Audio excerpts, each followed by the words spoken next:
เพราะว่าพ่อเสียตั้งแต่อายุ13-14เด้บัดนี้ล่ะแบบพอเสียปุ๊บเลยประมาณปีหนึงเห็นในบ้านเขาก็มาแจ้งให้ออกไปเรียนก็เลยต้องไปเรียนพอไปเรียนมาปุ๊บ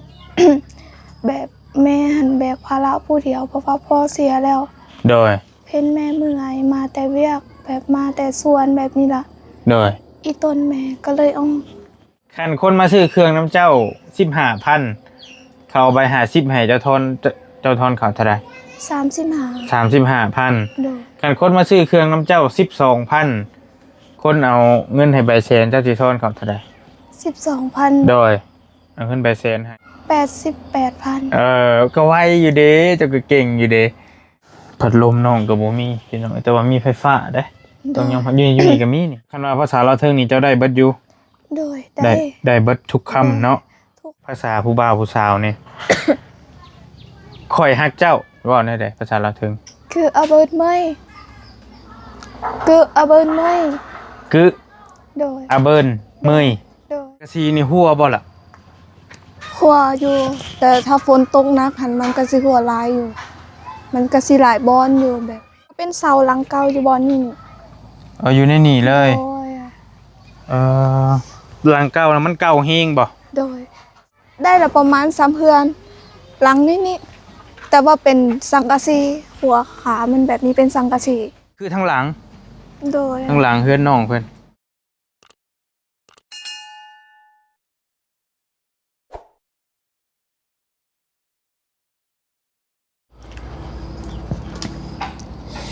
โอเคพี่น้องมาต่อกันหน่อยนึงพอดี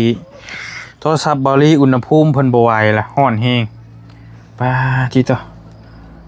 บ่ว่าแต่โทรศัพท์เถาะคนก็ยังร้อนแม่นบ่โดยคนก็ยังบ่ไหวคือกันละ แล้วสิระเบิดล่ะพี่น้องน้องป๊อปแป๊บๆเลยจะนอนกลางคืนนอนได้ไหวอยู่บ่ร้อนอยู่บ่กลางคืนนั้นอุณหภูมิกลางคืนมันแบบมันสิเย็นน้อยๆนึงอุณหภูมิกลางคืนจะบอกภาษาไทยเป็นบ่ เป็นได้แต่น้อยเดียวเป็นได้น้อยเดียวโดยจะเฮียนฮอดใส่ก็ไอ้ลืมคืนนี่ไอ้ถามเจ้าบ่ได้เฮียนแต่เดือนนึงบ่ได้เฮียนเฮียนเดือนเดียวโดย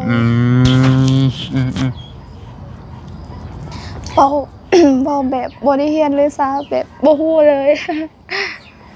เฮียนอยู่ไสอยู่บ้านสกีนี้โดยแต่ยังน้อยๆพุ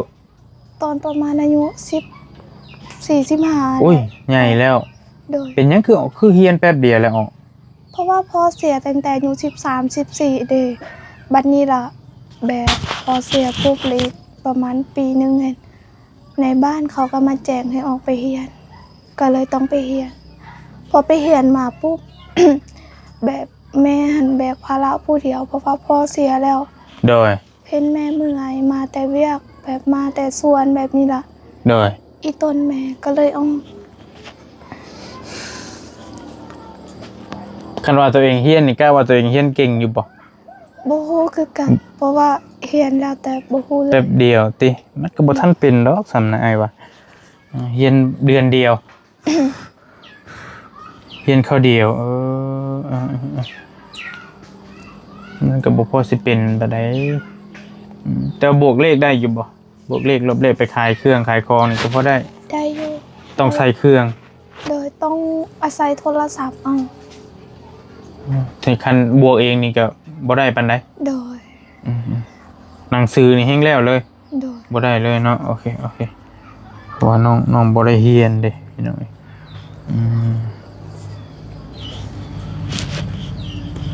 คันคนมาซื้อเครื่องน้ำเจ้า25,000เขาเอาใบเซนให้เจ้าสิทอนเขาเท่าไหร่ถอนประมาณมีประมาณอีกเด้75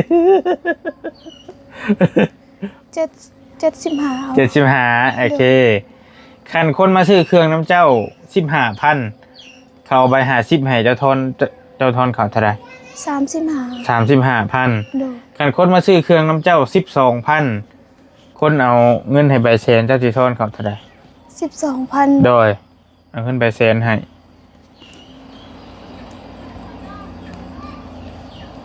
88,000ก็ไวอยู่เด้เจ้าก็เก่งอยู่เด้ เออได้เด้อืมถือว่าเก่งอยู่100,000 ลบ35เหลือเท่าใด ลบ35เอาออก35เหลือเท่าใด ออก35ยังเหลือ65,000 เดี๋ยว65,000โอเคก็ถืออยู่เด้เจ้าก็เก่งเติบอยู่เด้ไอ้วะเลย เพราะว่าเคยขายเครื่องน้ำลาวเด้ อื แบบ ม ขายโดนก็เลยฮู้ โดย แต่ว่าสิคิดไว้ก็บ่ได้ เพราะว่าเฮาบ่ค่อยฮู้ปานใดแน่ อืมแต่ว่าคันแต่ก่อนไปบ่ทันได้ไปนี่ก็ทำบ่เป็นปานใดบ่ โดย บ่ บ่เป็นแต่ก็แบบ เพราะ เฮาย่านเขาหลายโพดย่านเขาเจ้าหายมันก็สิเป็นเอง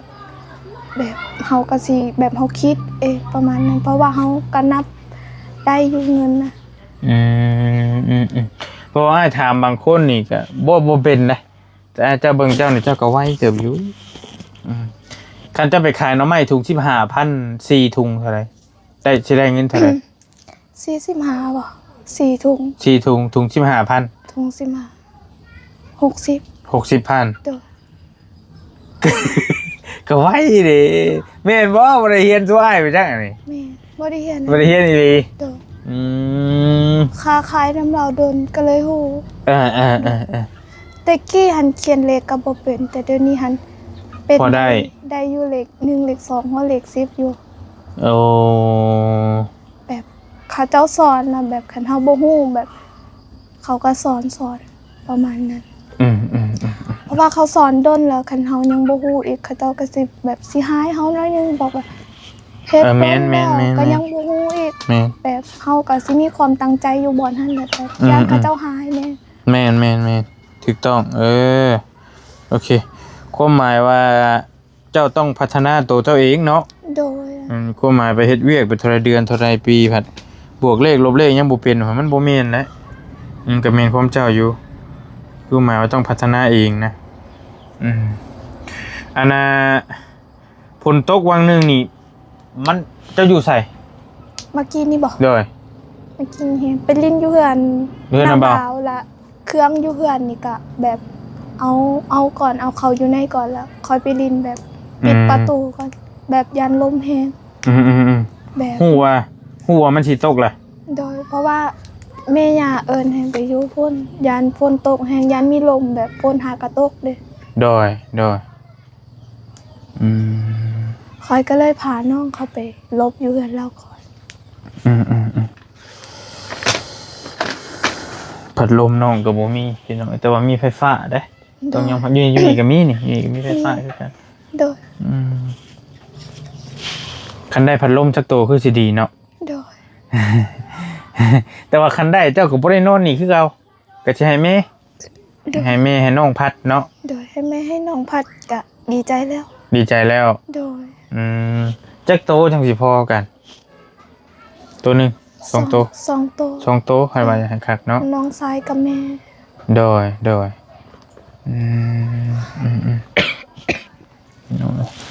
ก็ถือว่ากำลังสิเข้าหน้าฝนและช่วงนี้ก็ได้เฮือนน้องเพิ่นนี่ก็ต้องรับกับพายุฝน โดย มืดมาอีกแล้วนี่ก็ได้กรมเพิ่นแจ้งมามันก็แจ้งมาในมือถือคาดว่าจะมีฝนอีกสิมาอีกแล้วนี่ฝนนี่ โดยคือสิมาอีกเพราะว่ามันเฮ็ดครึมๆเนี่ย มันเฮ็ดครึม โดยฟ้า ภาษาลาวนี่เจ้าได้เบิดบ่ บ่ค่อยได้ปานใด บ่ค่อยได้ปานใด โดยภาษาผู้ไทยแห่งกระเตกเลย แบบมีหมู่เป็นคนผู้ไทยเขามาเว้านำเฮาบ่ฮู้แบบเขาเว้าไวโพด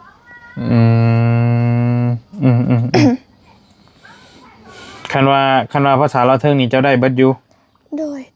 ได้เบิดทุกคำเนาะ ทุกคำถ้าเป็นภาษาบ้านค่อย คืออยู่ทั้งเซโปนี่ก็มีหลายภาษาแม่นบ่ล่ะ โดย หลายศัพท์ภาษาอีกได้บัด โด นี้ ยบางคำก็คือกันบางคำก็บ่คือกัน เผ่าหยังนี่ชุมเจ้าอยู่นี่ เป็นคนลาวถึงส่วนเผ่าตรี เผ่าตรี โดย เผ่าตรีภาษาหยังเพิ่นเอิ้นภาษาบ้านเจ้า เป็นภาษาลาวถึง ภาษาลาวเทิงเนาะ โดย ก็ คันสมมุติอ้ายถามขออนุญาตเด้อ โดย ถามแบบภาษาผู้บ่าวผู้สาวนี่ ข่อยฮักเจ้าว่าได้ไดภาษาลาวถึง คืออาเบิร์ดเมยคืออาเบิร์ดเมย กึ โดย อาเบิร์นเมย โดย กึอาเบิร์นเมย โดย คันเห็นผู้ชายแล้วกึอาเบิร์นเมยข่อยฮักเจ้าแห้งๆสิบ่ได้นี่เลยเพิ่นจักเลยบ่ บ่ฮู้คือกันเพิ่นฮู้แหละ เออ แต่บ่มีผู้ใดกล้าเว้าดอก ผมบ่มีใครกล้าเว้าอีกเอ้าสมมุติว่าเบิ่งกันเด้อเว้าแบบภาษาผู้สาวผู้บ่าวมันบ่ได้สิเว้าได้ใดก็สิถามแบบง่ายๆนะคำง่ายๆบางทีมันก็แปลบ่เป็นคือกันนะพี่น้องเบิ่งกันเด้อคือเจ้าไปเห็นผู้บ่าวก็ได้เอ้าสมมุติว่าผู้บ่าวคือรอแท้บ่ได้ไดภาษาลาวถึง เห็นผู้บ่าวแบบนั้นบ่ เห็นผู้บ่าวหล่อๆงามๆแบบอยากทักว่าอยากหยอกเขานะเจ้าคืองามแท้คือหล่อแท้อหย่างซี่นะประมาณใดวะว่าภาษาลาวถึง เจ้าคือแบบส่วนหลายสิเว้าเป็นภาษาลาวเลย อ๋อคันว่าหล่อว่างามนี่ว่าเป็นภาษากลางเลย กันเป็นถ้างามนี่สิเป็นว่าออหรือ ออลือนี่งามหลายบ่ โดย งามหลายส่วนหลายก็สิเว้าเจ้าคือหล่อแท้ประมาณนั้น กับว่าแบบนี้เลยตรงๆแบบนี้เลย โดยแต่ส่วนหลายสิบ่กล้าเว้าดอกบ่ได้เว้าปานใด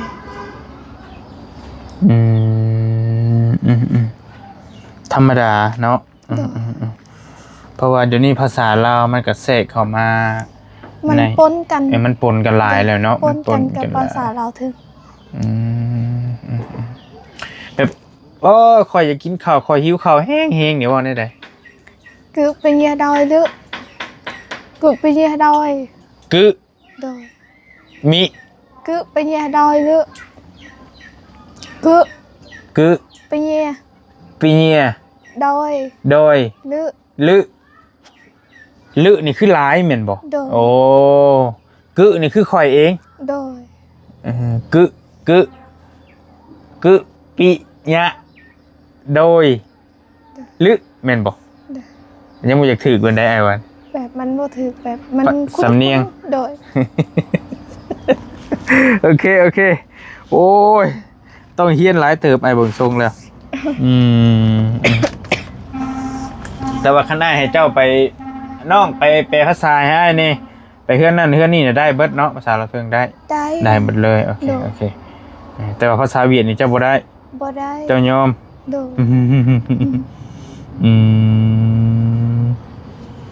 โอเคพี่น้องตอนนี้ก็เป็นเวลา5 โมงแต่รู้สึกว่ามันมืด โดย ฝนสิมาพี่น้องเนาะฝนสิมาปกติ5 โมงนี่ยังบ่ได้มืดปานนี้เด้ โดยเพราะว่าช่วงนี้ยังบ่ทันมืดปานใด โดยโอเคมีแต่อ้ายสิเชิญเจ้าลงลุ่มเลยพาอ้ายไปเบิ่งเฮือนเจ้าในรอบๆเบิ่งหม่องที่พักอาศัยเจ้าพอเมื่อคืนนี่มันก็ค่ำแน่อ้ายก็บ่ทันได้เบิ่งคักหั้นนะแต่มื้อนี้ก็ขอเบิ่งจักหน่อยแล้วก็ ไอ้ลงได้อยู่บ่ ได้ เดี๋ยวจับซอยให้ ฮะ ให้จับยังบ่ เจ้าลงก่อนก็ได้ไป น้องเพิ่นก็ว่ายันบ่ลีลงบ่ได้เพิ่นว่าโอ้ยเนาะคิดหนักแล้วอ้ายก็ได้บาดนี้เจ้าจับนี่ให้อ้ายก็ได้ ก็ได้เอาจับหันมาหาอ้ายพี่เด้อ โดย เป็นตากล้องให้นี่โอเค โดย หันมา ได้แล้ว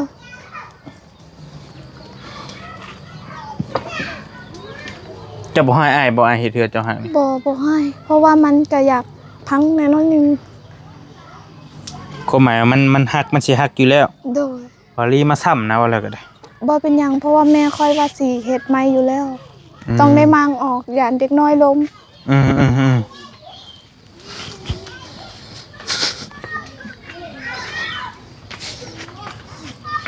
ได้อีกคันคอยลงโอเคเบิ่งจะพาอ้ายเบิ่งพี่นี่อันนี้คือสภาพเพื่อนน้องเพิ่นพี่น้อง เพื่อนน้องป๊อบสังกะสีนี่หัวบ่ล่ะ หัวอยู่ แต่ถ้าฝนตกหนักหันมันก็สิหัวหลายอยู่ มันก็สิหลายบอนอยู่แบบ อืมแต่ว่าคันมันสิพาเนี่ยมันพาอยู่ข้างๆไอ้เบิ่งนี่เนาะ โดย สังกะสีนี่ใช้จะเอามาตอกใส่อันนี้ ฮะ สังกะสีเอามาแต่ใส่อันนี้ มาจากเคลื่อนหลังเก่าอยู่บ่อนนี่นี่ ตะกี้ อันนี้ก็เป็นเสาหลังเก่าอยู่บ่อนนี่นี่ เอาอยู่ในนี่เลย โดย หลังเก่าแล้วมันเก่าเฮงบ่ โดย สภาพเพื่อนได้ละประมาณ3เพื่อน หลังนี้นี่แต่ว่าเป็นสังกะสีหัวขามันแบบนี้เป็นสังกะสี เกินเก่าตะกี้นะ โดย ซ้ำหลังใดก็ หลังตัวนี้ฮะ เอาซ้ำตัวนี้น้อยน่ะ โดย แต่มันสีใหญ่แน่น้อยนึง โอ้โอเคอันนี้นี่คือทั้งหลัง โดย ข้างหลังเพื่อนน้องเพื่อนมีหน้าต่าง โดย มีหน้าต่าง บานประตูน่ะ นี่ นี่เอาเพกั้นไว้อยู่ประมาณนี้ เมื่อคืนนี่บริมายังเมื่อคืน เพื่อนหลังนี่เฮ็ดหลังจากพ่อเจ้าเสียหรอบ่พ่อเจ้าเสียแล้วจังได้เฮ็ดแม่นบ่ บอดเห็ดเฮือนหลังนั่นก่อน ตะกี้หันอยู่หมองนี่บอดเฮือนครัวของหน้าบ่าว แต่พ่อเจ้าเสียนะอยู่พุทธ โดยอยู่บอดเฮือนครัวเลยมาออกมาย้ายมาอยู่นี่ อยู่น้ำนองของแม่ค่อย อยู่ในหัน โดย ใกล้ๆเฮือนครัวหั่นแหละ บอนเฮือนครัวเลย อยู่เฮือนครัวหั่นเลย แม่น นอนอยู่หั่นเลย บ่แม่นเฮือนตัวนั้นหันมางออกแล้ว มาออกก่อน โดยแต่ว่าบอนนั่นแหละบอนเฮ็ดเฮือนเก่าหัน มาออกแล้วบัดนี้ทางนาบ่าวจะปลูกขึ้นครัวใส่บัดนี้ โดย ปลูกขึ้นครัวใส่หัน โดย หลังจากพ่อเจ้าเสียอยู่หัน โดย เสียอยู่หันเลยพี่น้องเอ้ยแล้ววันนี้แล้วก็เบิ่งกันเด้อเพื่อนหลังนี้ไผเฮ็ดให้เจ้า คนอยู่บ้านเฮ็ดซอย หาเหือหาเฮงเขาเจ้ามาเฮ็ดซอย โด กัน ยแม่คอยมาขอนำล้างแบบว่าซอยเฮ็ดให้นี่ เพิ่นทางบ้านอ้ายกับเพิ่นเอิ้นละวาน โดย ละวานหาเหือหาเฮงหั่นแหละ โดย แล้วก็เฮาก็หาอาจจะหาเป็ดหาไก่หาลาบซีนำหยังมาสู้กิน โดย แม่นเราอะ โดย มาซอยกันเฮ็ดตอนยุคสมัยนี้มันก็บ่ค่อยมีหาไผก็บ่อยากไป โดย มีแต่จ้าง โดยแต่ว่าแถวบ้านคอยนี่เขาฮู้ว่า แบบบ้านคอยหันบ่มีคนเฮ็ดให้ เขาก็เลยมาเฮ็ดซอยแถมเป็นคนคริสเตียนนำ โดย เขาก็เลยมีน้ำใจแน่ซอยกัน โดย จนแล้วเพิ่นเขาบ่ได้ซอยถือว่าบ่ได้เลยบ่ได้อยู่เลย อืม เขาอีกตนเพราะว่าตะกี้หันลมพัดแห้งหันมันพัดหัวแบบนี้หมดเลย มันพัดออกเลย โดย สังกะสีหัน โดย เพิงวะเลย แบบนั้นเลย เด้อ แบบเพื่อนหลังน้อยๆตอนนั้นเลย มัพัดออกแบบนี้หมดเลย อืม เปียกหมด วันนี้แหละทางบ้านเพิ่นก็ฮู้แหละว่าเจ้านั้น เป็นครอบครัวหนึงที่ลำบาก โดย เพิ่นก็เลย มาซอยกันบัดนี้ โดย โอเค ถ้าสมมุติว่าเจ้ามีเงินมีทองในอนาคตไป เจ้าเสียเทือนอยู่ไส ต้องเฮ็ดแถวนี้แหละเพราะว่า ดินแถวนี้ก็เป็นดินเขาเจ้าแต่ต้องขอ เพราะว่าจำเป็นดีๆบ่มีหมองอยู่ ทั้งหลังนี้ได้บ่ ข้างหล่างนี่ก็ได้ ได้อยู่ ได้ พุ่นก็ได้เนาะ ได้สิปลูกบอนใดก็ได้แต่ว่าต้องขอบเขาเจ้าก่อน ต้องบอกเขาเจ้าก่อน โดยเพราะว่าเป็นดินเขาเจ้าเขาเจ้าให้ปลูกก็ปลูกเขาเจ้าบ่ให้ปลูกก็ ก็แล้ว วันแล้วบ่ได้ปลูก คือตอนนั้นก็เขาเจ้ากำลังเฮ็ดไม้นั่นก็ โดยอันนั้นเป็นดินเขาเจ้าเอง ดินเขาเจ้าเองเลย โดย อันนี้ไผเป็นเจ้าของอันดินนี่ เป็นเฮือนผู้รังมีรถพอดนำอยู่หม่องนี้เนี่ยเป็นเฮือนรังสีฟ้าว่ะ ผมมีรถฟอร์ด โดย คือความหมายว่าถ้ามีเงินก็ขอซื้อน้ำเพิ่นก็น่าจะได้ ได้ ถ้ายังให้คักเนาะ โดย ซื้อเอา แต่อันนี้ความหมายว่าเพิ่นก็แบ่งให้อยู่ซื้อ โดย ๆแต่ความหมายอนาคตรุ่นลูกรุ่นหลานรุ่นเหลนรุ่นนั้นไปเฮาก็บ่จักแล้วว่ามันสิมีปัญหาบ่นะ โดย แต่ว่าคันขอซื้อน้ำเขาเจ้าก็เขาเจ้าขายก็ดีทั้งหลังเพิ่นก็ดีไอ้วะ โดย เป็ดดี ได้มั้ ทั้งหลังเพิ่นก็แม่นมันเป็นเป็ดดี แต่มันมีทางเข้าอยู่บ่ล่ะเนาะ เข้ามาทางนี้ก็ได้นี่ ยันว่าอนาคตยังเขาเจ้าตัน ยังเดี๋ยวนี้ยังบ่ตัด ยันว่าเจ้ามีรถมีราง มีรถก็รถจักรก็สิพอง่ายอยู่เนาะคันว่ารถจักรก็ได้เนาะ รถจักรคันเข้ามาทางใดก็ได้ โอเคย้ำมาพี่น้อยหนึงบัดนี้ย้ำไปผูกไปย่างไปผูกอันนี้ข้างนี้ที่บอลลี่มาเปิดคลิปอยู่เมื่อคืนนี้ โดย อยู่ฝั่งนี้ก็เป็นสังกะสีล้อมรอบหมดเลยนะเฮือนน้องเพิ่นนี่ก็ได้ โดย อ้อมๆหมดเลยผู้นี้แม่บ่ โดย ไปมานี่ด้วยหาแม่มาหา ก็ นี่ ได้ไป เราเคยเข้ากล้องน้ำไผอยู่บ่ บ่บ่ฮู้คือกัน บ่ฮู้คือกัน เดี๋ยวเมื่อกี้นี่เข้านำลุงหลีบอกเบาหลี ลุงเฮิม ลุงเฮิมบอก ลุงลีเนี่ยลุงลียืนเยอะสบายดีแม่สบายดี ไม่เยอะก่อนบอก ลูกมันสูงกว่าแม่แหละ มาแต่ไสเจ้า มันจะลวก มาแต่รวมวันยังมื้อนี้รวมบ่มื้อนี้ วันนี้เป็นวันประหาร เป็นประหัสรวมมื้อนี้เนาะ โดยตอนแรงเขาสิรวมแต่ตอนแรง โอเคพี่น้องจักปีละแม่หัน 45 ปีแล้วเมื่อคืนนี้ลืมคอยคิดว่าแม่คอยยัง30ปลายปี บอกเขาเจ้าว่า30ปลาย ยังให้แม่เป็นสาวอยู่ ยังบ่ทันยังให้แม่เฒ่า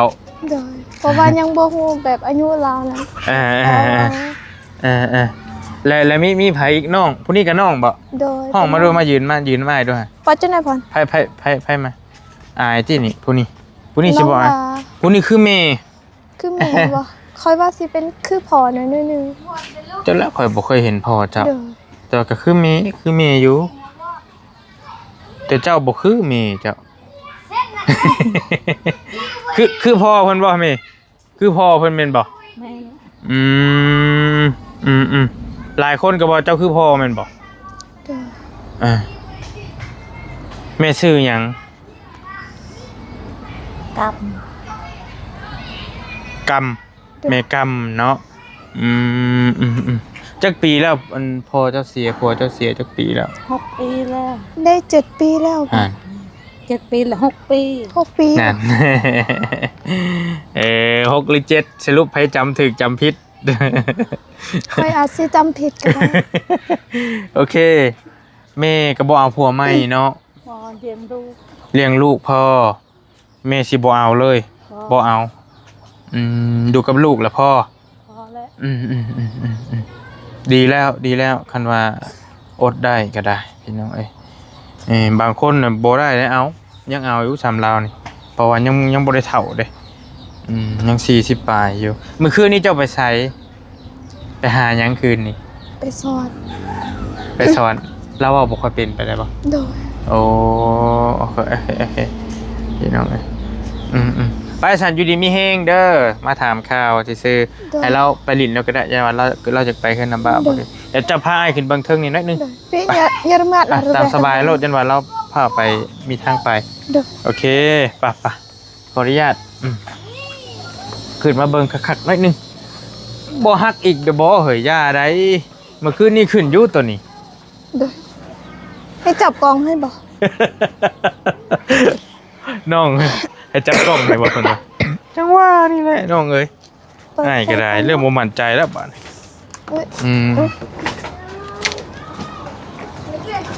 ตัวนี้ไอ้ก็ว่าไอ้ขึ้นอยู่นะเพิ่นบ่ฮักหลังกันติตัวนี้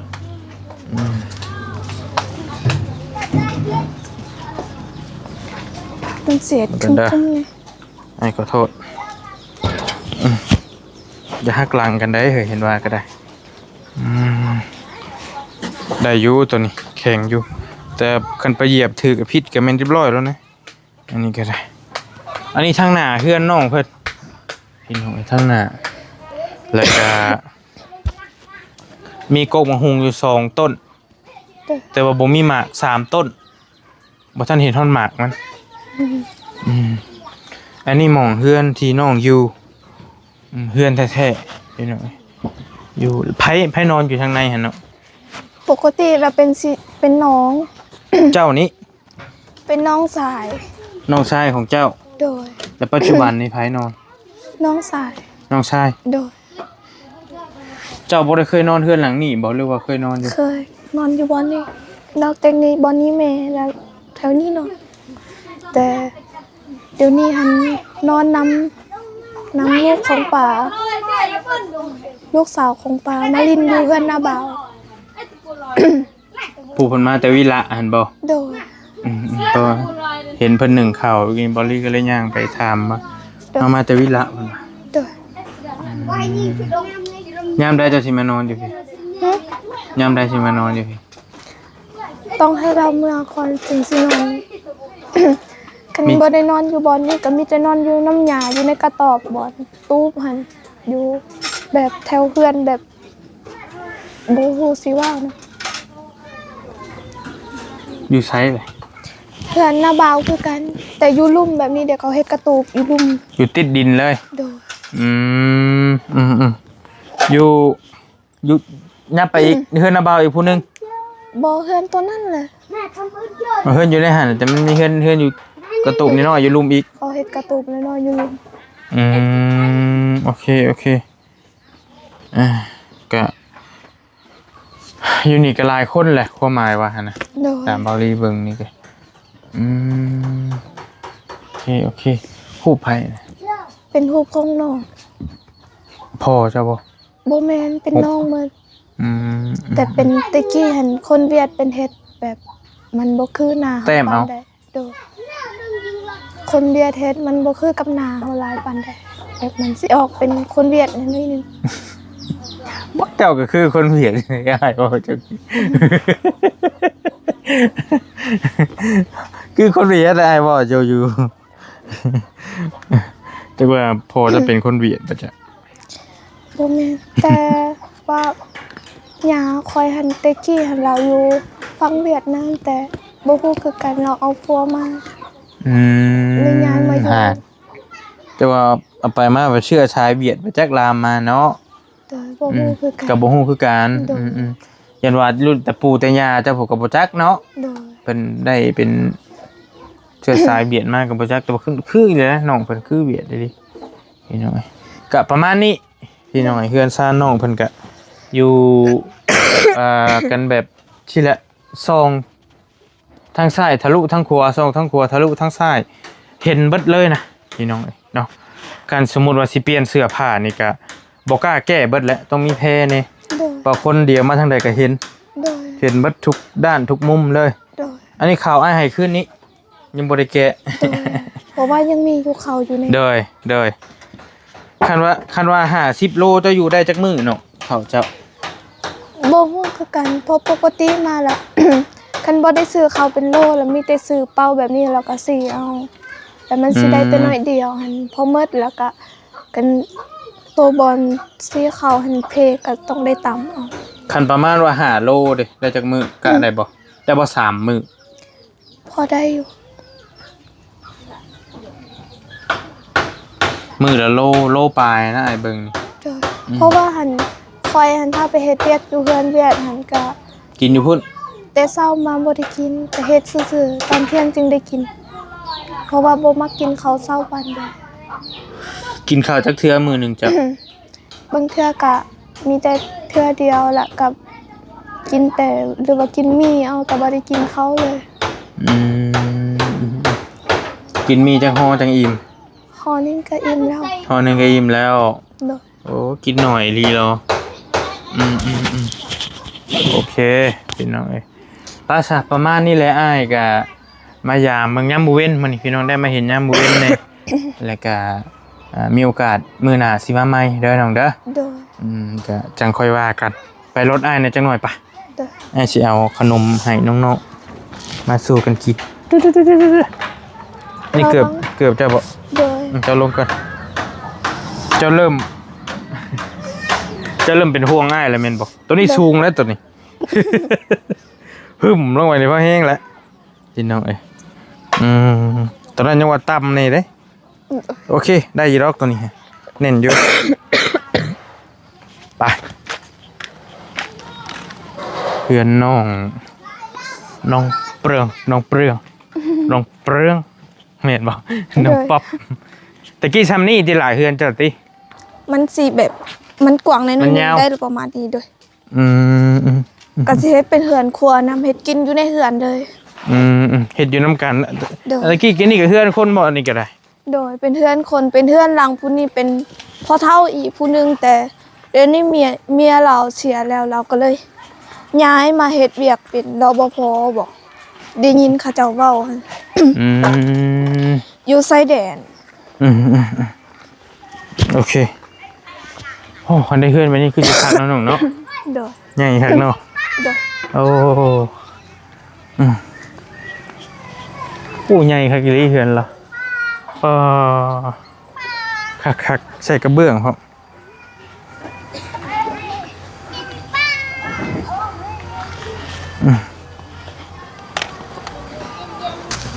ตัวอาหารคือนี่เบิดแล้วบ่ โดยเปิดแล้ว เรียบร้อยแล้วโอเคอ่ะ ขอบใจ จะแบ่งสู่น้องกินเด้อ โดย เพราะว่าน้องเพิ่นหลายคนพี่น้องหลายคนแล้วก็แป๊บเดียวเขาจะกินมีน้อง ลาย 5บ่เจ้าบ่ 5 คน 5คนโอเคไปเด้อสิมายามใหม่อยู่ดีมีแฮงเด้อน้องเด้อ ใจ โดยขอบใจหลายๆมาขอไม้นี่ โอเคไปขอบใจมาไปป้าก่อน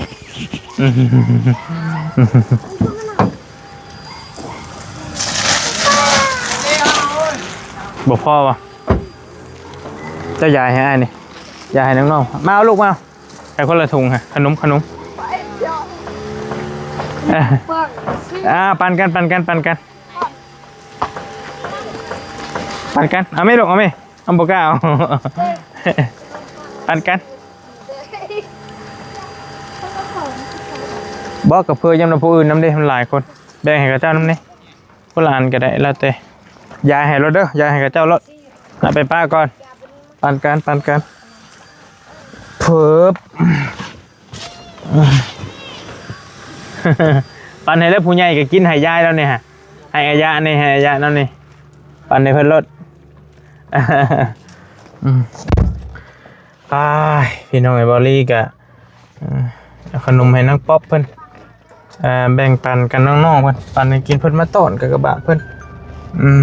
โอเคเนาะนี่ก็เป็นเคสของน้องเปลืองแต่ว่าเพิ่นเอิ้นยากเพิ่นก็เลยเอิ้นป๊อปว่าซั่นเนาะเป็นเคสหนึ่งที่พ่อแม่พี่น้องกำลังให้ความสนใจกันค่อนข้างหลายว่าซั่นหลายแฮงอีหลีอีหลอเนาะพี่น้องเนาะอยู่ดีมีแฮงฝากน้องเพิ่นแน่เนาะขอขอบใจบัชกูทุกคนเป็นเคสใหม่ป้ายแดงที่พ่อแม่พี่น้องกำลังที่ให้ความสนใจแล้วก็ติดตามกันค่อนข้างหลายสวัสดีบ๊ายบายพี่น้อง